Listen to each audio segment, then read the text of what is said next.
So before I set out to make this video, I checked around on YouTube, and there are a whole lot of guitar teachers who will show you the correct way to play Michelle with a capo and on the 5th fret, and plenty of others who play it without a capo, but still come up with pretty much the original Paul McCartney lines.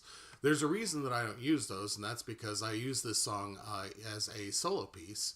Whereas the arrangement that Paul McCartney came up with was really kind of designed to be played with the Beatles.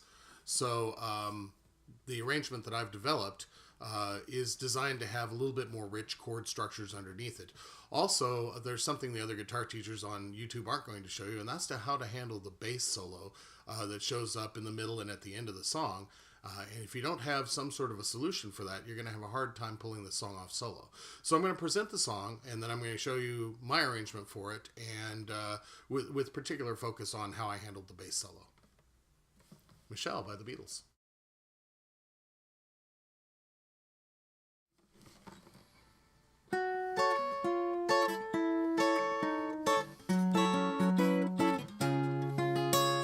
Michelle, my belle, these are words that go together well. My Michelle, Michelle, ma belle, son amour qui vont très bien ensemble, très bien ensemble. I love you, I love you, I love you. That's all I want to say. Until I find a way, I will say the only words I know that you'll understand. Michelle, ma belle, sont les mots qui vont très bien ensemble, très bien ensemble. I need to, I need to, I need to, I need to make you see what you mean to me. Until I do, I'm hoping you will know what I mean. I love you.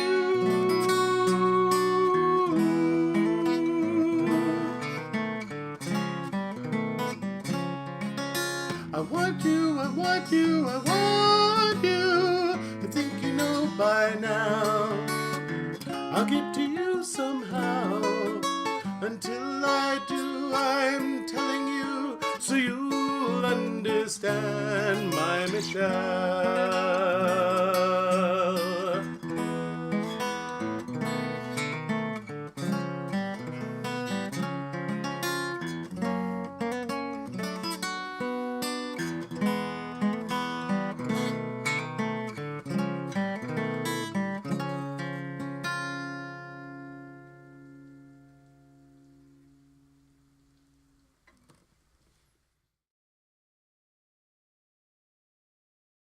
Okay, so as I said in the introduction, my arrangement really diverges quite a bit from the way that Paul McCartney wrote the song, primarily because it's designed, my arrangement's designed to be performed solo, so I'm adding a lot of chordal support where you won't find it in the original version.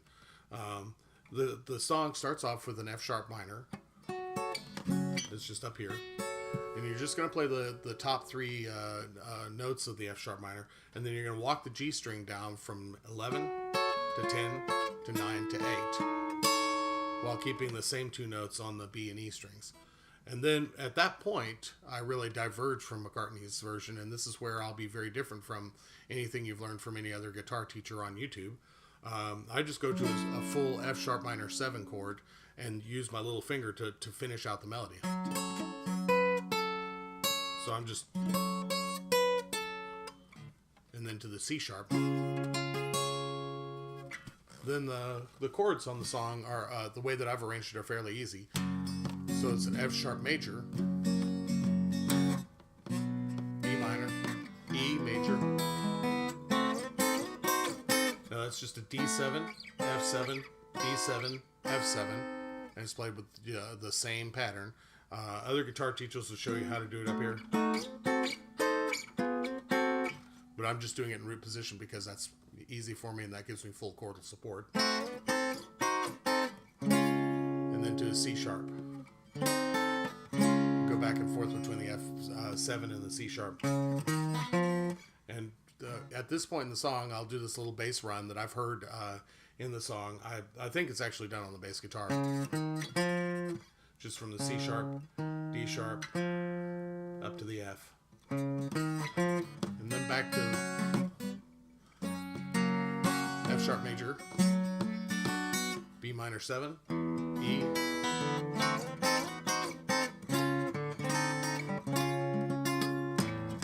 Now this time, when it comes into this part of the verse, I love you, I love you, I love you. That's actually an F sharp minor. So, I love you, I love you, I love you. And then an A7. And then a D. Then back up here, I'm climbing up the C sharp. So I'm taking the G string up from the 10th fret to the 11th fret. And then playing the B string. And then to the F minor 7 to complete that little run there. Taking the B string from 10, 12, and then playing the last note on the E string.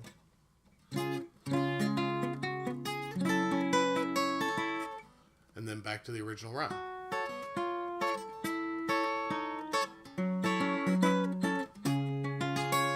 So there's nothing really extremely complicated about that part of the song if you're a journeyman guitarist. The fun part starts when you start to try to come up with a solution for the bass guitar solo. Because there's this wonderful little bass guitar solo that goes romping through the middle of the song. Really one of the nicest bass guitar solos that I can remember hearing. If you're going to try to do this song solo, you need to have some sort of an instrumental to put in that section. So what I've done is I've taken large segments of the melody that Paul McCartney played on the bass and transferred them to guitar where I can, putting the chord underneath it. So I'm really starting with the chord pattern and then playing as much of the melody within that chord pattern as I can.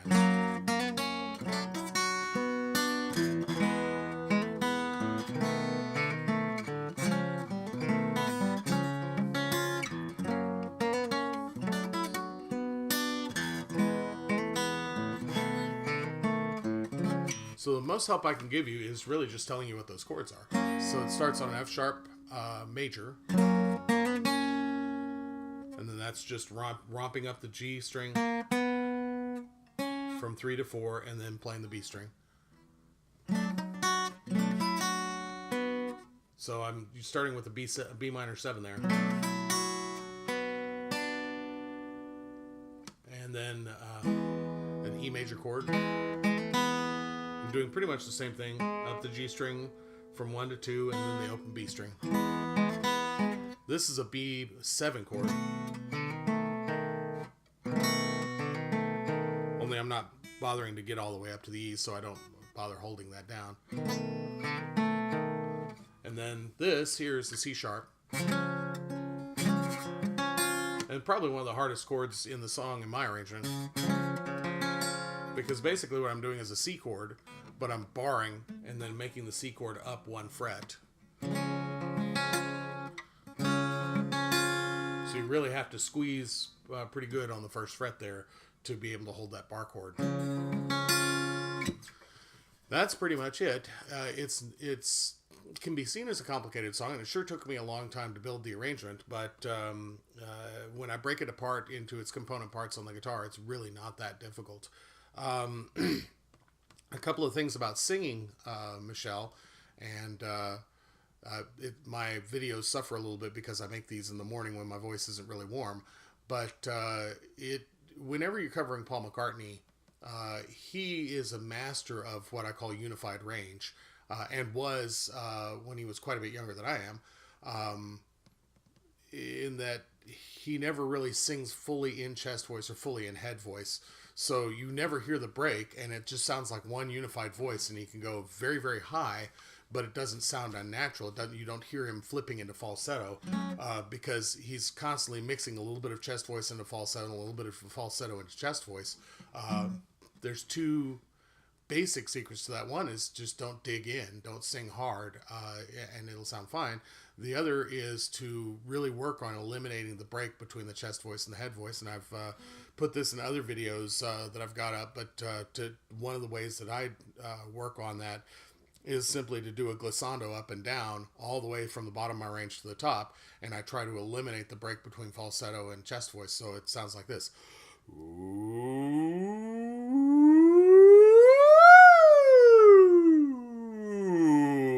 And you don't hear a break, even though there is definitely a transition where the chest voice becomes more dominant, or the falsetto becomes more dominant. So that's kind of the secret to being able to sing Michelle. I hope that gives you enough to be able to bring this great song into your repertoire for your solo material. Please come visit me at www.robertbrucescott.com.